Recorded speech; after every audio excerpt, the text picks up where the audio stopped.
Welcome, ladies and gentlemen, to the real Cut My Music Wrestling. It's your boy, the Black Patriot, once again bringing you the dopest wrestling content on the net because wrestling is my number one priority, because wrestling is my number one passion. Now that the introductions are out of the way, please remember, guys, like, comment, share, subscribe. It's a small thing for you, but it means the world for me, and it means the world for the channel. It helps me build the channel. It helps me grow. It helps me reach other like-minded individuals. That like button tells the algorithm that you like what you see, and it's going to put me in rotation. I appreciate it. Before I start the video off, which is a review of AEW Dynamite, I want to explain why I am the real Cut My Music Wrestling and why I put real in my title. And it's real quick. The whole Cut My Music Wrestling concept is my idea, my creation, and my concept. They say imitation is the sincerest form of flattery, and then I guess I've been flattered because my whole idea, concept, and creation has been hijacked. But I move forward, and like I say, I move forward because my wrestling podcast is always unbiased, honest, truthful, to the point, quick, hard, fast. That's how I'm gonna give it to you. You're gonna like it because that's the only thing you can do. Now, as I sit here and I'm like an hour removed from watching the show. I watched it twice to properly prepare. This is one of the better wrestling shows I've seen in a while. I don't know if AEW finally decided to step their game up, or if they know they have a pay-per-view Sunday and this is the go-home edition of Dynamite, and they felt like they needed to step it up. Otherwise, if they can't garner interest for the show, then nobody will be interested. Whatever it is, AEW Dynamite was better. Definitely better than last week, which was trash. It had that one, it opened with a really good match, and then the whole show descended into nonsense. This show, while it has its up and its downs, it had a few low points and it had a few things that I'm going to say I didn't care about, and I'm sure nobody else did. And you'll see that I skipped through those parts. But for the most part, it was pretty good. If I had to rate this show, I would give it a C. If I was going on a scale of 1 to 10, with 10 being the best possible score you could get, I would give this show a 6. It was pretty good. It was not hot garbage. It starts off with a banger promo session between Will Ospreay and Hangman Adam Page. And so these guys are no wrestling, no physicality. They didn't touch each other. This is just straight mic work. Similar how Raw started off with a terrible promo between Gunther and Logan Paul. They kicked their show off with a promo session between two competitors that are about to fight at an upcoming pay-per-view. And unlike the WWE promo, this promo was passionate. It felt like an old school wrestling promo. It was more like Attitude Era, when I was excited just listening to these guys talk. I could feel it, and I could tell that the crowd felt it, and it resonated with the audience as well. And that is what you want. You want your audience to feel what the guys in the ring are saying. And Hangman and Ospreay really brought it on the mic. Ospreay says he needs to win this match. He wants to win this match, and he says he wants it more than Hangman. Hangman was like, nah, bro, I need to win this match. Hangman explained for the last 2 years he hasn't really done anything in the company, and that would be true. I was starting to wonder where he was going with his booking. I was just like, what is going on? One moment, Hangman is the AEW World Champion. The next, he's not really doing anything. He brought it up in his promo. He haven't been doing much. He needs to win the match because he wants to show it to his family and the people that believed in him when he didn't deserve belief in him, that he's still the guy that they put their faith in. Ospreay wants it because Ospreay believes that he is the best wrestler in the world. But how can he be the best wrestler in the world if he's not the world champion? This felt like the old school promo. It made the belt seem important because these dudes both wanted, they needed, and it just built the match. So yes, I am intrigued by this. If I didn't know what was going on and I just walked into this blind and I saw this promo, then I would be intrigued. I'd be like, okay, what's going on? I want to see these guys fight. They did what they were supposed to do. That is how you're supposed to feel when you come out of a promo, especially a promo promoting an upcoming match. I felt it. It was real. It was passionate. That's how you do it. These guys are both over as heck. They're the crowd. They have the crowd with them. I would take any one of these guys over Jon Moxley as champion. I feel like the match,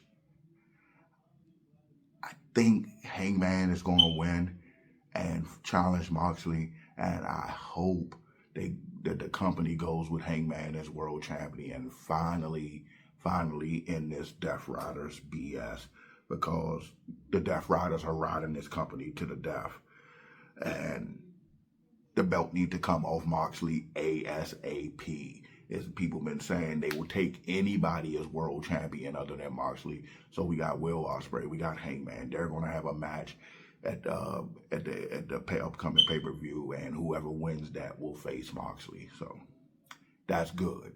And speaking of Moxley, the first match of the night could have easily been the main event, because as much as I talk about Moxley and all that, this was a damn good wrestling match. If you haven't seen it, you really should. It's Jon Moxley and the EVPs, the Young Bucks, versus Swerve, Strickland, Samoa Joe, and Powerhouse Hobbs. This was a really fun, fast-paced, action-packed match, and that's what wrestling's supposed to be. It is supposed to be fun.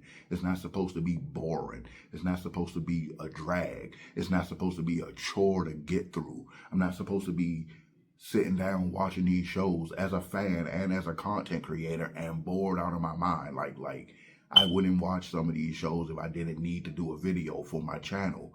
But tonight, this episode of Dynamite did not feel like that, and they started off with a banger match. And so Joe, I want to highlight Joe in this match, because Joe is gotta be pushing 50 at this point. He gotta be up there in age. I remember watching him 20 years ago in TNA. He has to be up there in age.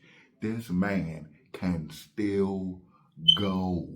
He can, and I mean not like at a slow pace. He's still going 90 miles an hour. He can keep up with guys that's younger than him. And to be his age and his size, because Samoa Joe is not a little guy. And just, he can still go. Joe still has it. And I'm going to say that. Joe still has it, and I would not mind seeing Samoa Joe at some point down the line as world champion. And like I say, if you don't think Joe can be champion in AEW, then you really need to see this match. Swerve Strickland, he might be the best overall wrestler in the whole entire company. Like, he is so crisp, clean, fluid, and innovative in the ring. All the basic wrestling moves he could do. He can fly through the air like a luchador. He could get on the mat and wrestle. Then he's so innovative, he's coming up with moves that I've never seen in wrestling before, and they look impactful and they look devastating. He is probably the best wrestler in the company, definitely between him and Will Ospreay. And then we got the EVPs, the Young Bucks, yo. Tag team brilliance. These guys are brothers. They've been tagging with each other forever. So the moves that they can come up with, like their team up combinations, are ridiculous, yo. And like I say, this is a one of the wrestling matches that as a fan you should probably see. That's why I'm not really going through what happened in the match, because I don't want to spoil it for you. Like I normally break down everything that happened in the match, but this is one of the matches that you want to watch without bias and bring your own opinion. But tag team wrestling brilliance. Like they keep coming up with new ways to use each other's bodies to hurt their opponents. It's so good when you watch it. And you know, we got Hobbs in there. Hobbs was there to do what his name implies. He was the powerhouse. He was the muscle. He was slamming. It was crazy. He went off the top rope in this match. And, you know, Hobbs is a big dude. He don't usually hit the top rope, but this was like 100 miles an hour with the action. It was very fast paced. It's in the beginning of the match, Samoa Joe and Moxley just started brawling, just laying into each other, just throwing the hands. They had to be separated. They were cussing each other out from across the ring. Moxley was his usual, just wild, untamed, unorthodox style. You never know where he's going to come from, but it might look like madness to you, but it's violently efficient. Like Mox knows what he's doing in the ring. It was a sick sequence, I will say. Moxley hit Samoa Joe with the paradigm shift. Swerve comes out of nowhere, catches him with a house call to the back of his head, and in the same motion, transitioned from the ring to the outside with a double stomp on the Young Bucks. Like there's some crazy athletic maneuvers that was pulled off in this ring, young. Eventually, Swerve wins off of a roll up, and before they could even celebrate, the rest of the Death Riders hit the ring, and there's a beatdown segment, and you know Joe and them are getting their ass kicked until Shibata comes out to help, you know, because he's the other member of the Ops with Powerhouse Hobbs and Samoa Joe. So Shibata's not going to just stand back while his boys get their butt whooped. So he comes out to help, and he's literally cleaning house until he gets hits in the nuts by Marina Shafir, which prompts Willow Nightingale to come out because, you know, the girl-on-girl violence. So since she hit Shibata in the nuts, Willow has to come out to deal with her, takes her out with a crucial pounce. That joint rocked her. Kenny Omega ends up coming out. He cleans house. He giving everybody snapdragons.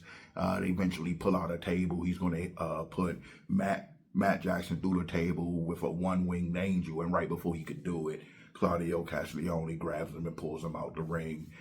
Clearly, the EVPs are with the Death Riders. So that was that. A great opening segment and followed by a great opening match.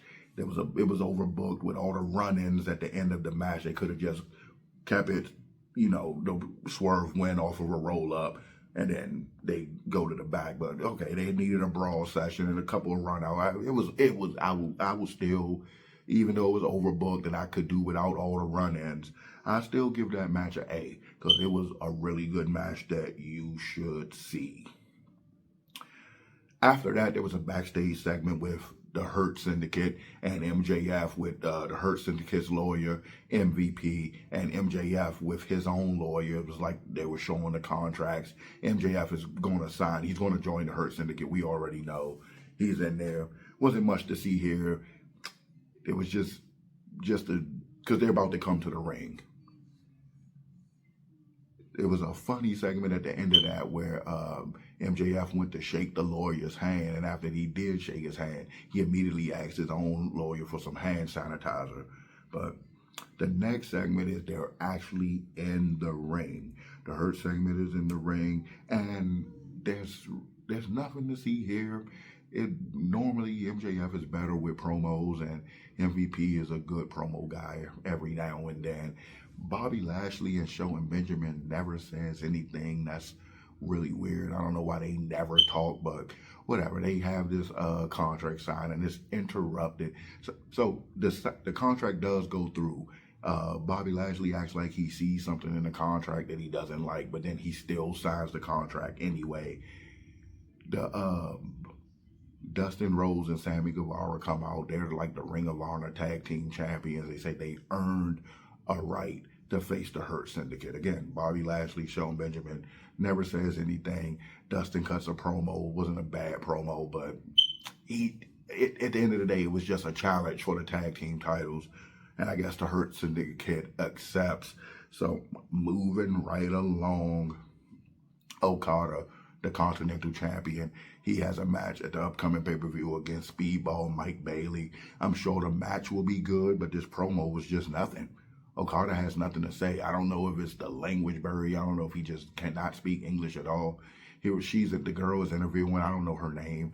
I don't know the backstage interviewers at AEW like I know the WWE commentators, but whatever. She's trying to get an interview out of him. Okada has nothing to say. Nobody cares. The promo is not good. 3 letters, 1 word. Straight ass. Get it out of here. I'm moving on. Anthony Bowens versus Ricochet is the next match. And why the match itself, it was nothing wrong with the match. It was nothing wrong with the physicality in the ring. It was just nothing. I mean, nobody cares about Ricochet. He's boring. Anthony Bowen would be better served still in the Acclaim with Max Caster. I mean, what have he done since the Acclaim broke up? Nothing much. Ricochet wins off of a scissor shot to the head. And, nobody cares about Ricochet. And I'm sorry, Anthony Bowen, I liked you in the Acclaim, but nobody cares about you as a single competitor. Not yet. AEW would have to give us something to care about. One of the Brisco brother that's still with us, he comes out. Nobody cares about this guy. I'm not going to call this dude a jobber, but nobody cares. He tries to give him he hits Ricochet with the stretcher, then tries to give him a froggy elbow off the top rope through the stretcher, which would have been devastating if it would have landed, but Ricochet had the wherewithal to get up off the stretcher and get up out of there. This is going to be a jobber match. Ricochet is a jobber. Brisco is a jobber. Anthony Bowens is a jobber. This was a jobber session. It is what it is. It's gonna be a jobber match. Moving right along. FTR is in the back segment with Stokely. This is a jobber session. They're fighting Daniel Garcia and Nigel McGuinness. It's going to be jobbery and buffoonery. Mind you, Nigel McGuinness is retired. He's been retired from professional wrestling for quite a while now. He is actually a member of AEW commentary. So again, didn't WWE just put Gunther in the ring with a commentator? So this is AEW just copying WWE. It stunk in WWE. Gunther versus a commentary. It's going to stink in AEW. I don't care. Jobbery, buffoonery. I'ma just move forward. Next, you have Mercedes Moné and Jamie Hayter in the ring together. Again, this was a really good promo. Jamie Hayter and both Mercedes are both underrated promo workers. They're underrated on the mic, and people, especially Mercedes, people constantly say she can't cut a promo, but every time I hear her, every time I'm there, and I've heard every promo she's ever cut, they always make sense. She sounds like she knows what she's talking about, and Jamie Hayter just sounds authentic. Her promo was passionate. It sounds like it came from the heart. She said, "I'm just here to lace up my wrestling boots and hit bloody hard." And that's what she did. They were going back and forth, and it was back and forth banter until Jamie Hayter pointed out that Mercedes is without the New Japan Strong Women's Championship. Yes, she recently lost one of her titles. She lost the New Japan Strong Women's Champion to Azumi of Stardom. And that infuriated Mercedes Moné enough to attack Jamie. She tried to sneak attack her, and she got a few good hits and beat her down until she did not. Out of nowhere, Jamie Hayter caught her with the Haterade and just one-shot her, just laid her out. I'm intrigued by this match because at one point, Jamie Hayter was the most over woman in the company before she was injured. She's come back. A couple of her women have crept up the card past her, with Toni Storm being the most notable because Toni Storm came out of nowhere and rode that timeless gimmick to the top. So I'm interested in this because Mercedes is undefeated in singles competition in AEW. She is the Rev Pro Women's Champion, and she is also the AEW TBS Champion. Mercedes is the kind of wrestler that I feel like just like she said in her promo, it's her destiny to be great. I don't know if it's creative control that they claim she cannot lose. It's in her contract. But I do believe she's going to beat Jamie Hayter. However, I believe Jamie Hayter beating her would be the right decision. I don't know what AEW is going to do, but if it was me, I would have Jamie Hayter go over. She's homegrown, like I said, very genuine, very authentic. The fans want to believe in her. She's someone that you can get behind. You like, that's homegrown AEW talent. I like her. She didn't ply her trade anywhere else. She is an AEW star. And with that, it is actually main event time.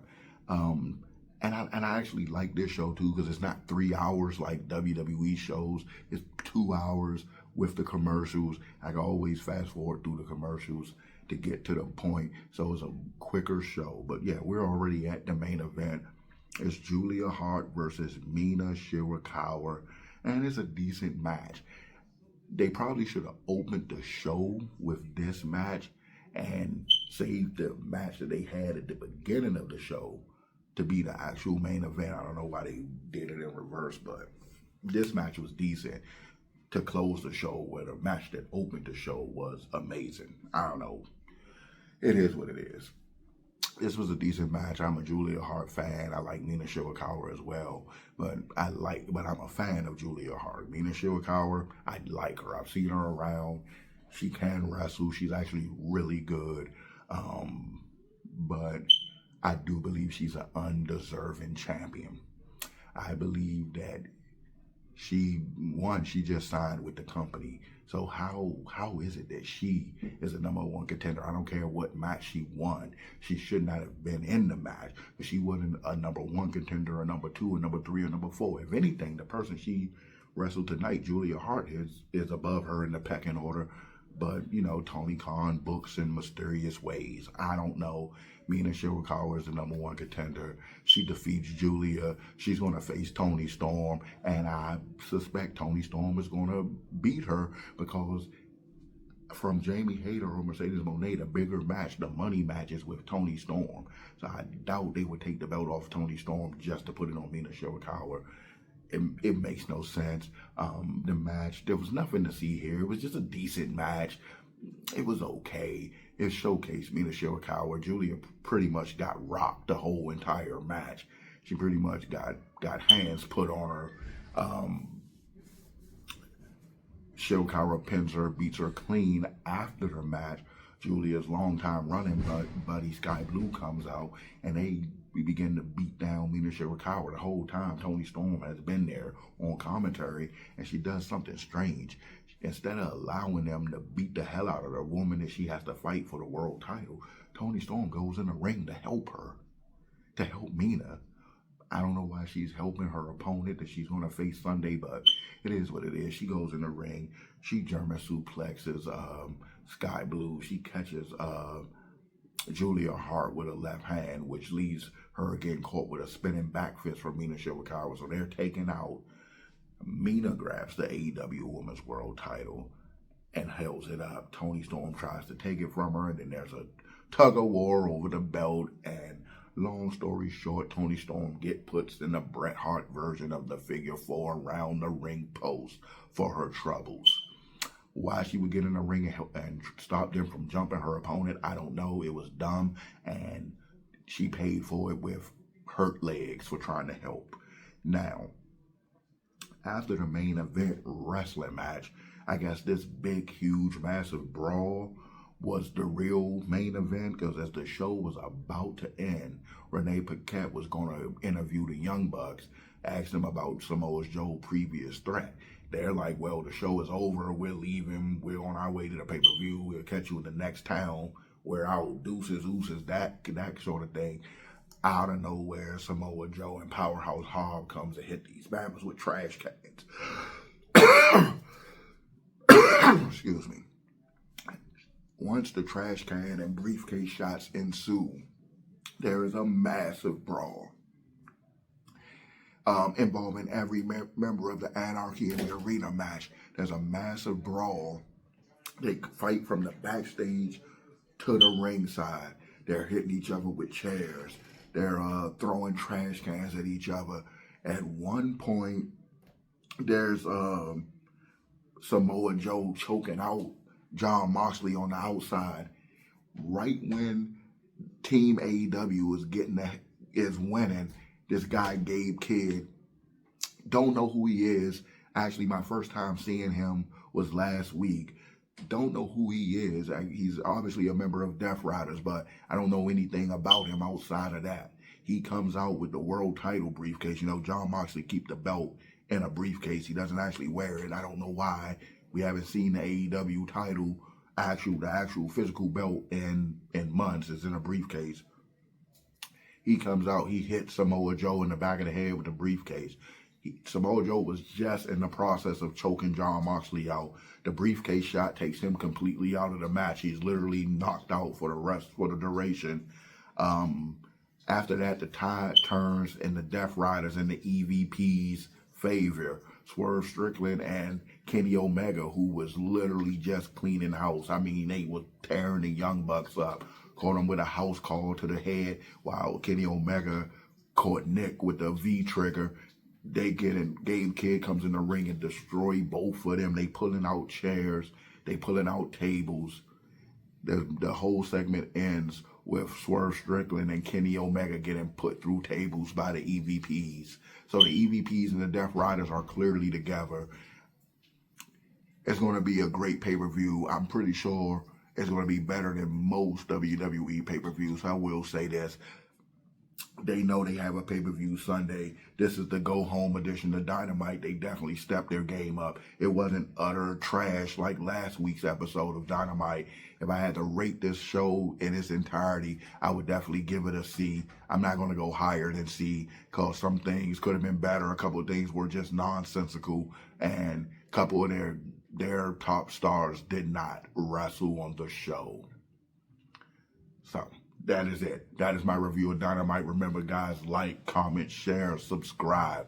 It's a small thing to you, but it means everything to me and the channel. This is the real Cut My Music Wrestling with the Black Patriot. I will be here. I will always be here with unbiased, straight to the point wrestling content. Remember, guys, I appreciate you. Peace out. Stay safe.